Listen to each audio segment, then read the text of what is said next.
Welcome to Deposit Your Doubt. This isn't a space of judgment, but a sanctuary for spiritual exploration. Here, your questions aren't threats to faith, they're invitations to deeper understanding.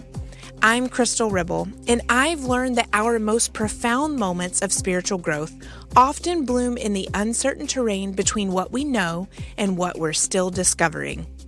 Every doubt you carry is welcome here. Every wrestling match with belief is sacred. This podcast is your soft landing, your grace-filled conversation, your reminder that questioning doesn't mean breaking, it means becoming.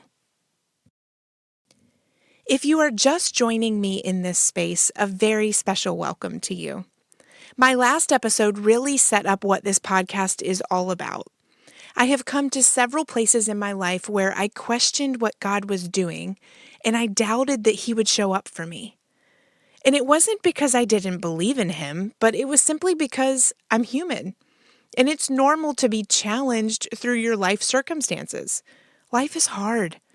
It's difficult to reason why certain things happen to you or to those that you love. And oftentimes, if you believe God will take care of all of it, in the middle of tough things, it's easy to question His certainty. I told you before that I have come to the conclusion that questioning God does not diminish His majesty or who He is. Questioning God does not change how He feels about you or me. And I believe that questioning God leads to deeper intimacy with Him. I only came to these conclusions from lived experience. Growing up, I never imagined my faith would be so challenged. The home I grew up in permeated with the abiding faith of God. It was beautiful. If my parents did not always feel the solidity of God's foundation, that was not what they portrayed to me and my brother. I grew up knowing that in every moment, God takes care of you. In all circumstances, He is there to support you. With that foundation as a child, I developed a glass half full mentality about really everything. I would have experiences along the way, though, through high school and college that would definitely cause my glass to wobble. Things would start to push hard on me in ways that I had never experienced, but there would be one thing in my adult life that would topple all of this, and it would completely spill my half full glass. And honestly, it almost broke it. As much as I really don't want to relive this, I have to tell you the one experience I had that drove these points home that I mentioned above. It drove them home to the point where I feel them in the deepest parts of my soul. When I tell you that I fully believe that when I question God, it doesn't diminish His majesty, it's because I experienced it.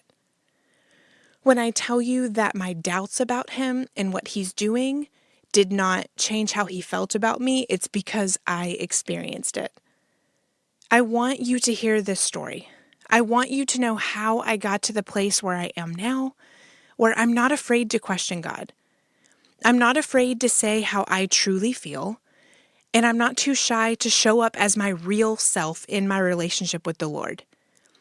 My vulnerability in my relationship with God is what keeps me connected to Him. My faith would truly be tested and honestly attempted to be taken away from me. All of this would happen in the middle of a cold apartment in Kiev, Ukraine. I need to preface this story by saying I never thought that I would be a mom. It was just not something that I dreamed about. I thought that I would love to get married one day, but I just never really thought about having kids. And so everything that has followed in my life is such a surprise, not just to me, but to my parents. And my husband was very similar. He just didn't really know if he wanted to have kids. But one day he said to me, just out of the blue, if I was ever going to have kids, I think that I would adopt. That's what I always imagined. And when I tell this story to other people, I say that something about those words lit a fire in me that I didn't really know could exist. And that's what put us on this trajectory to adopt a child. We lost a few adoptions in the beginning just following different paths, and each of them carry with them their own tragedy. And it would just take hours for me to talk through every single thing that happened. So I'm not going to do that. I'm going to talk about all of the tragedy that happened at the end. It was a lot of trauma, a couple years of just extreme trauma, trying to get to the point where we brought a child home. And eventually, we were going to adopt a little girl that was in Ukraine. There's going to be aspects of her story that I don't dive into here for safety reasons for her and also for us. There are parts of the story that are really difficult for me to talk about. And I'm going to talk about some of that today. And honestly, it's stuff that I don't drudge up very often because of all the waterworks that you are going to hear. Hard to get through. But back in 2014, my husband and I had gone to Ukraine to adopt a little girl. We knew her relatively well. She had spent 10 weeks in our home over various trips to the United States. There was a program that we were a part of and that we knew about that would bring orphans to the United States. And so we had gotten to know her the best that we could in 10 weeks, and we were on the trip to bring her home. And if you've ever adopted a child or you've been through that process, specifically internationally, but I know that domestic adoptions can be similar, the amount of paperwork that you have to fill out is just astounding. It's all important. It all makes sense when you go through the process why you would have to do so much paperwork, so many background checks, so many things, but it's exhausting. And so I had been through all of that. I had not only been through just her paperwork to get to her, which was extensive and exhausting. I had lost 2 adoptions prior to her that I had done all the paperwork for as well. So it was a lot. It was hard. I was tired.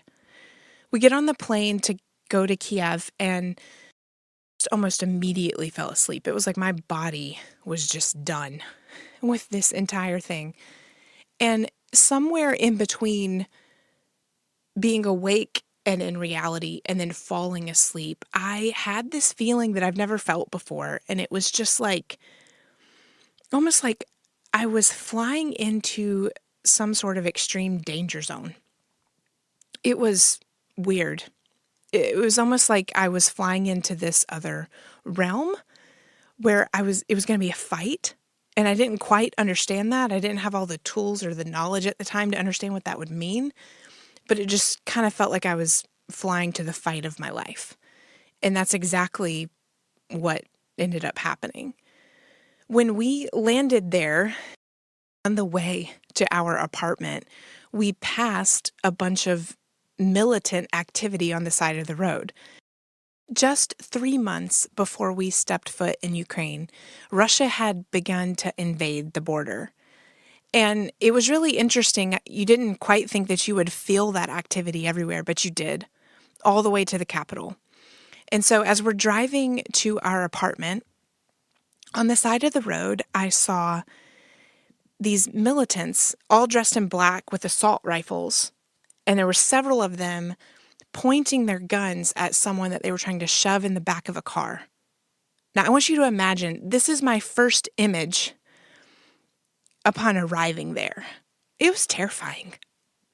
It was terrifying. And you had no idea. You're like, I'm not exposed to this in my normal life. But this was normal life. It was broad daylight. And this was happening. So here we are. This particular thing happens. And we go and we receive all the files to go see our daughter. And everything seemed like it was going fine. And then someone from the agency on that side of things, so someone from the agency there in Ukraine, asked us if we had ever heard of her uncle. And no one had ever mentioned an uncle to us. No one had ever mentioned any family, honestly. And so we didn't know who this was, but she said that he was going to show up because he wanted to meet us, and with the impending war that was happening, he just wanted to make sure she was okay. What ensued was a lot.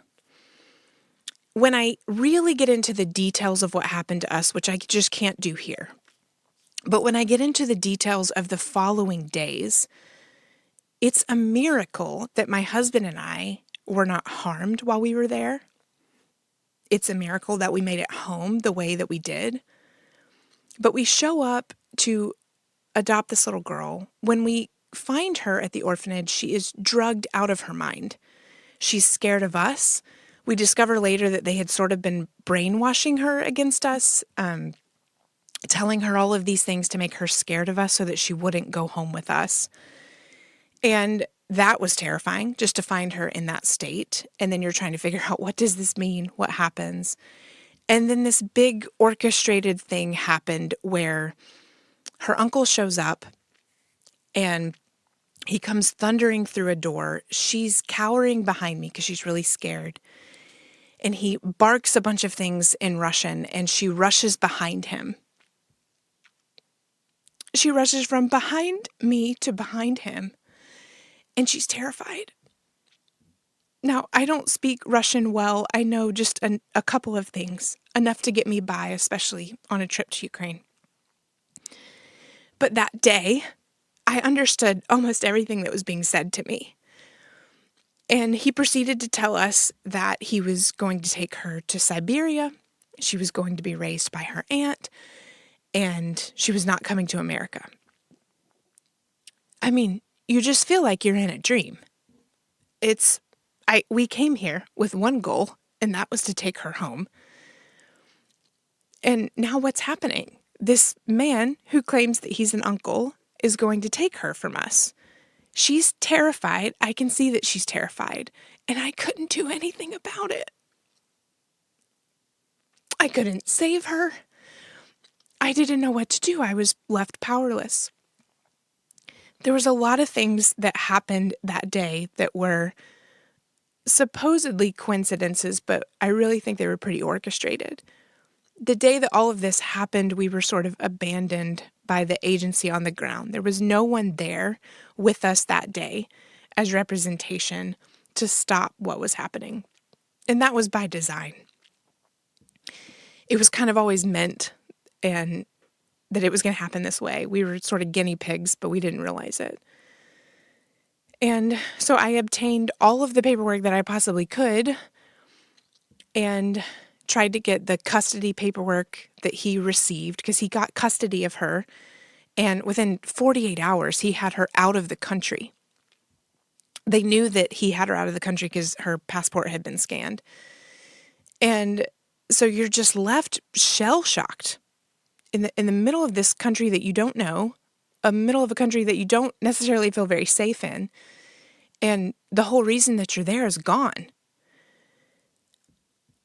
I was fortunate that at the time my father-in-law was a U.S. congressman, and it just so happened that Ukraine was in his portfolio of work on the Foreign Affairs Committee, and so he was able to get me some meetings with different people in Washington, D.C., just to be sure that she had not been trafficked, because that was really what I thought had happened, that she had been trafficked in front of my eyes.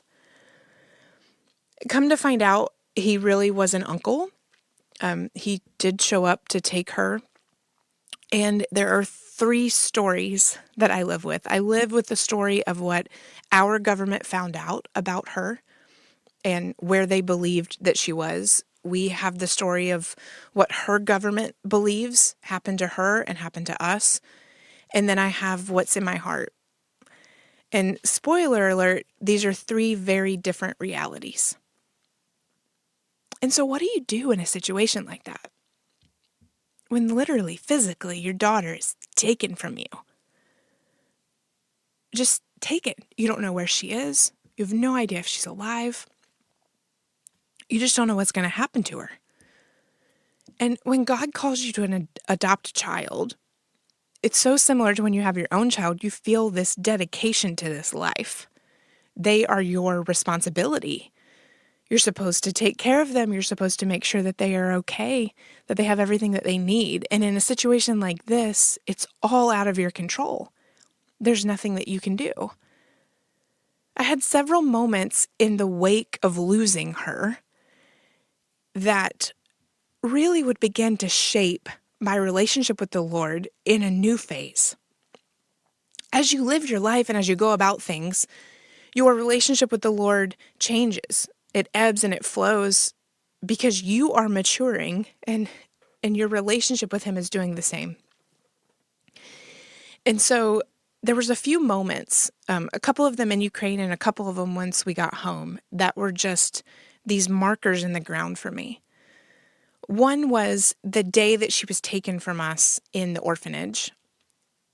My husband and I ended up back in our apartment that was in her home city where she was. And I looked at him and I felt like it was the first time I had looked at him in years. I had had my head down in paperwork trying to bring a child home. And I looked at him, my heart bleeding, my head pounding. And I felt like the Lord said, look at him. Look at what I've given you in this man. You may feel like you have lost something, but look how much you have. And it was this beautiful moment where we could recognize in one another that even though we had lost something that was extremely precious to us, we still had each other. And God still had a plan for us. He had a plan for our marriage. So thankful for that moment because it would be this buoy that would continue to tie me back to reality, because I was going to go through some really hard times in my mind and in my walk with the Lord.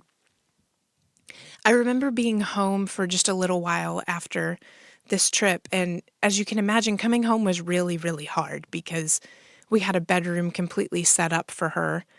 A lot of her stuff that she asked me to keep, it was all in that room. And coming back, I had trouble wanting to look at that room. It just seemed impossible. And I remember there being one day that I just really couldn't get out of our bed. I was in the bed, and at the time we had these like pretty sheer curtains in our bedroom, and they were pulled, so there was like a little bit of light coming through. And I felt like God said, "Get up. You need to get up."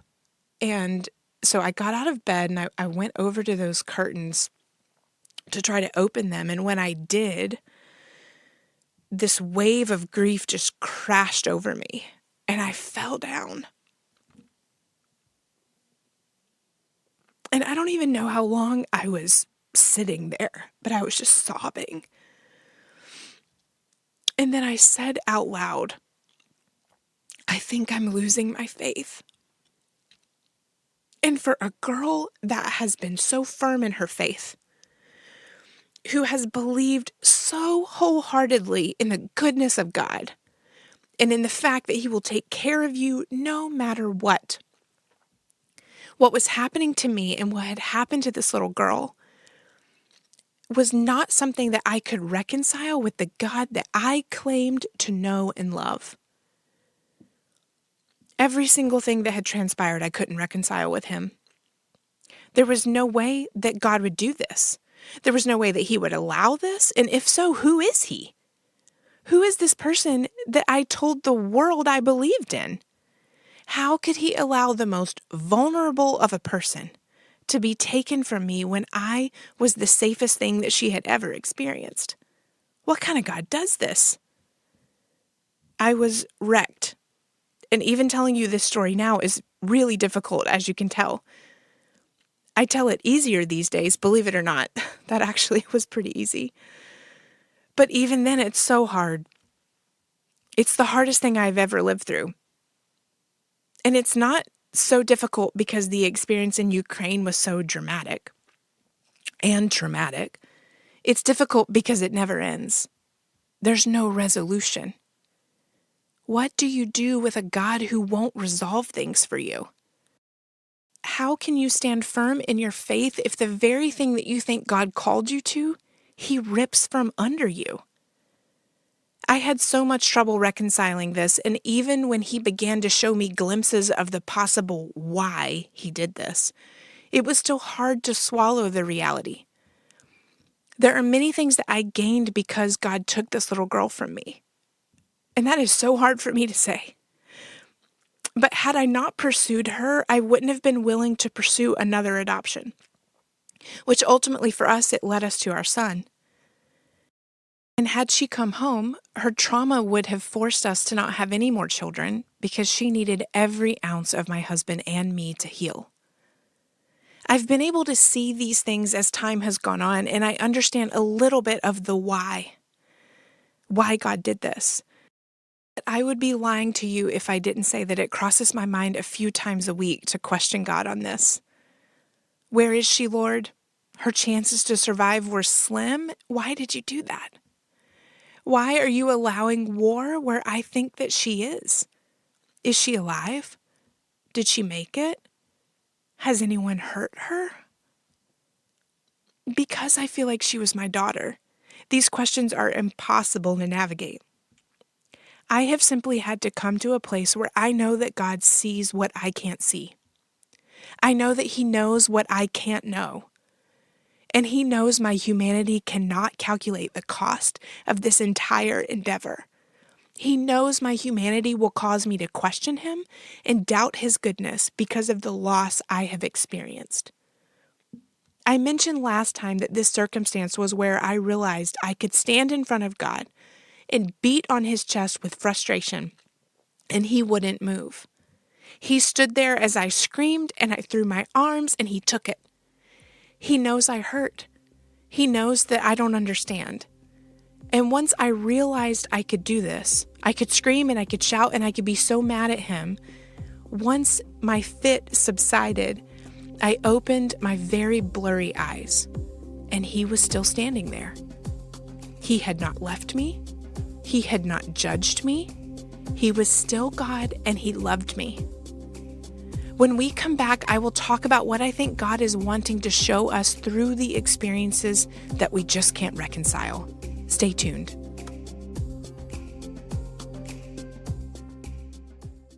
Ever feel like your phone bill is eating up your budget? That was us, until we found Mint Mobile. I remember staring at those monthly wireless bills thinking there had to be a better way. Spoiler alert, there is. When our family switched to Mint Mobile, it completely changed our perspective on what mobile service should cost. What makes Mint different? They deliver the same premium wireless experience you expect, but without the premium price tag. The coverage is reliable, the service is stellar, and the savings? Let's just say my wallet is significantly happier these days. Customers can get their first month absolutely free when they sign up for the 3-month 5GB plan. Plus, using my referral link gets you an extra $15 credit towards your renewal. That's like finding money in your pocket. Who doesn't love that? Think about what you could do with the money you save. Maybe it's that fancy coffee you've been eyeing, or that new book you've been wanting to grab. Whatever it is, it's yours to keep instead of throwing it at an overpriced phone bill. Need to make the switch? Just head to the link in our episode description. Take it from someone who's been there. Mint Mobile delivers quality wireless service without the painful price tag. Don't wait to start saving. Check out Mint Mobile today and see why so many people are making the switch to smarter wireless.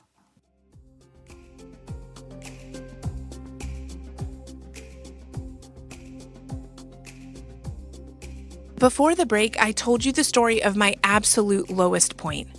The one place where I felt like I was about to let go of my faith for the first time in my whole life. And that circumstance has led me here, to a place where I have found God more in my questions and doubts than I ever knew possible. Podcast is an invitation for you to bring your most questionable life events, your most questionable responses to those events, and all the doubts you have about God's goodness. I want you to bring them to this podcast and hold them while you listen. God will reveal Himself to you and show you what to do with the uncertainty. He knows how you feel. He knows how angry or hurt or sad you are. He knows and He loves you, and He will use what has happened to you to make you into who He designed you to be. And He will use it to bring you closer into relationship with Him. I know this because that's what He did with me from that terrible circumstance in Ukraine, and He continues to do it. This is not something that has already happened in me. It's something that He's constantly doing. My glass, my half-full glass that I carried around my whole life, fell over that day.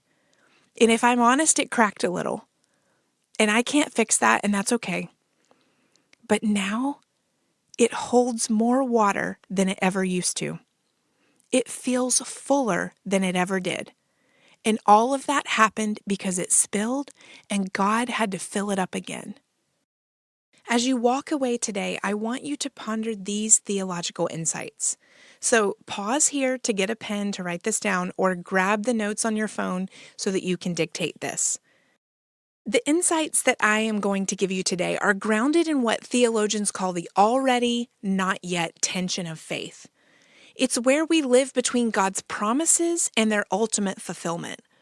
When things are stripped away, we're invited to discover whether we love God's gifts more than God himself, similar to what David experienced when he wrote in Psalm 27, "When my father and mother forsake me, then the Lord will take me up." So I'm going to share these insights on wrestling with unresolved circumstances and apparent contradictions in our relationship with God. That is what I wrestled with in the story that I told you today. So the first thing is, the mystery of God's sovereignty often requires lament and trust.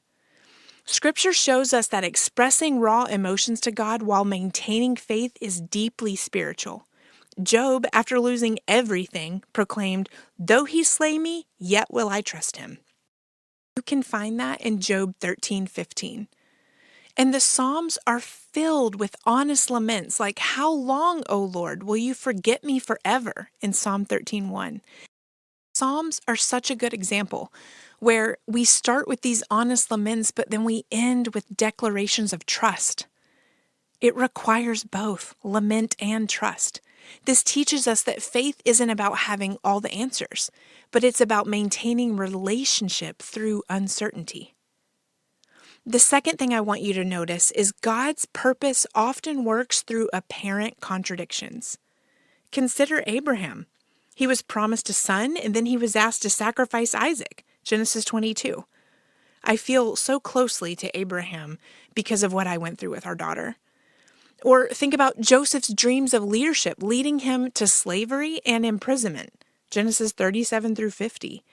The pattern that we see is that God's promises often take unexpected paths to fulfillment. And this requires us to trust his character rather than our interpretation of his methods. As Isaiah 55:8 through 9 state, "For my thoughts are not your thoughts, neither are your ways my ways. As the heavens are higher than the earth, so are my ways higher than yours." I always say that trusting his character is the thing that will stand the test of time. So we have to trust that over what we interpret his methods are. And then the last thing I want you to see is that spiritual formation often happens in the void. When Paul prayed 3 times for his thorn in the flesh to be removed, God's response wasn't removal, but he said, "My grace is sufficient for you, for my power is made perfect in weakness." This was in 2 Corinthians 12:9. This suggests that sometimes God's highest purpose isn't resolving our circumstances, but transforming us through them. I want you to think about that. Sometimes God's highest purpose isn't resolving our circumstances, but transforming us through them. Like the Israelites in the wilderness, that's a good example. The journey itself is part of the formation process. For me, that has been my experience. It has been my experience that his purpose is not always taking away something. It's not always resolving something because I feel deep, deep unresolved things in my life. But I know that through those circumstances, he has transformed me. He's made me into someone that I never imagined I was. I want you to remember that God is not intimidated by your questions. He's big enough to handle your doubts, and he's tender enough to hold your heart while you work through them. So instead of pushing the feelings down, I want to encourage you to bring them to the light. Take them to God, sit with them, let him meet you right there in this vulnerable place. Until next time, keep being brave enough to ask the hard questions, gentle enough with yourself to acknowledge your struggles, and open enough to let God surprise you with his answers. This episode resonated with you, remember to subscribe, share with someone you know who might need to hear it, and leave a review. It helps other seekers find our little community.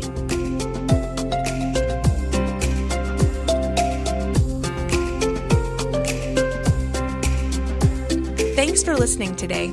If you're looking for more encouragement between episodes, I've written a few books that might be just what you need for your journey. Find them all at crystalribble.com. This podcast is produced by Told You So Media. Told you so!